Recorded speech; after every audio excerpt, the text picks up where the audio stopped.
حضور علیہ السلام نے فرمایا کہ دو لوگوں کے اوپر رشک کرنا جائز ہے، یعنی دو لوگ ایسے ہیں کہ جن کے اوپر رشک کر سکتے ہو تم، اور وہ دو کون سے ہیں؟ ان میں ایک فرمایا کہ وہ شخص جس کو اللہ نے قرآن کا علم عطا کیا اور وہ خود بھی سیکھتا ہے اور اوروں کو بھی سکھاتا ہے، فرمایا جو یہ کام کرتا ہے وہ قابل رشک شخص ہے۔ تم جب اس کو دیکھو تو یہ آرزو کرو، یا اللہ جس طرح اس کو قرآن کا عالم بنایا ہے اس طرح ہمیں بھی قرآن کا ماہر بنا دے، ہمیں بھی قرآن کی یہ توفیق عطا کر دی، قابل رشک ہے، اس کے اوپر رشک کیا جائے تو یہ نازاں ہے ایک مومن کو۔ اور دوسرا فرمایا کہ ایک ایسا تاجر کہ جس کو اللہ نے رزق حلال دیا ہے اور وہ پھر پاکیزہ کمانے کے بعد راہ خدا میں خرچ کرتا ہے، تو یہ شخص بھی قابل رشک ہے کہ جو راہ خدا میں دین لٹا رہا ہے۔ تو بہترین ہیں یہ وہ لوگ، اور ہمارا کسی کے لیے خوش آمدید کہہ دینا کیا معنی رکھتا ہے؟ اللہ کے رسول صلی اللہ علیہ وآلہ وسلم نے ارشاد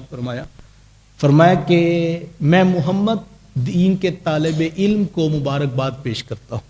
خوش آمدید کہتا ہوں کہ اس کو آنے والے کو جو اللہ کے دین کو سیکھنے کے لیے نکلا۔ اور میں آج صبح سوچ رہا تھا کہ کیسا وہ خوش قسمت باپ ہے،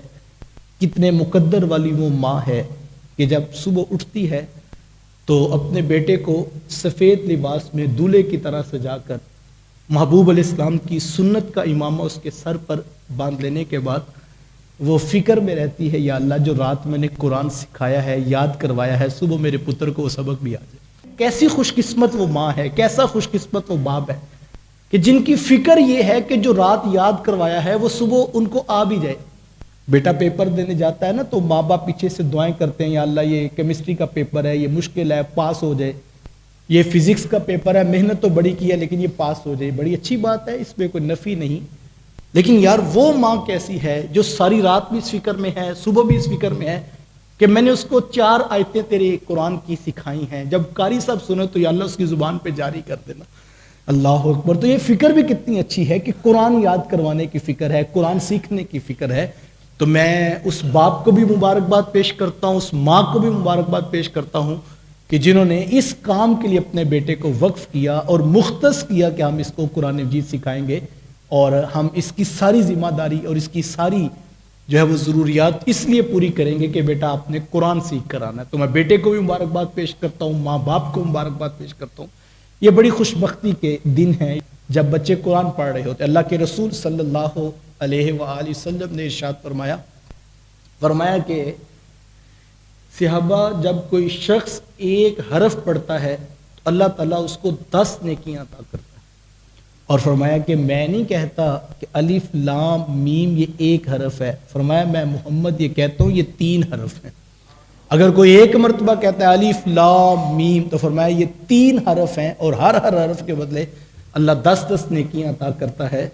تو مجھے بتائیں صرف ایک مرتبہ بیٹا پڑھے الف لام میم تو جو صبح سے لے کر شام تک اور پھر شام سے لے کر رات تک، اور پھر رات سویا بھی ہے تو یہ فکر لگی ہوئی ہے خواب میں کہ صبح میں نے جو رات یاد کیا وہ مجھے دوبارہ دہرانا ہے، تو اس کی کیا فضیلت ہوگی جو سارا دن اسی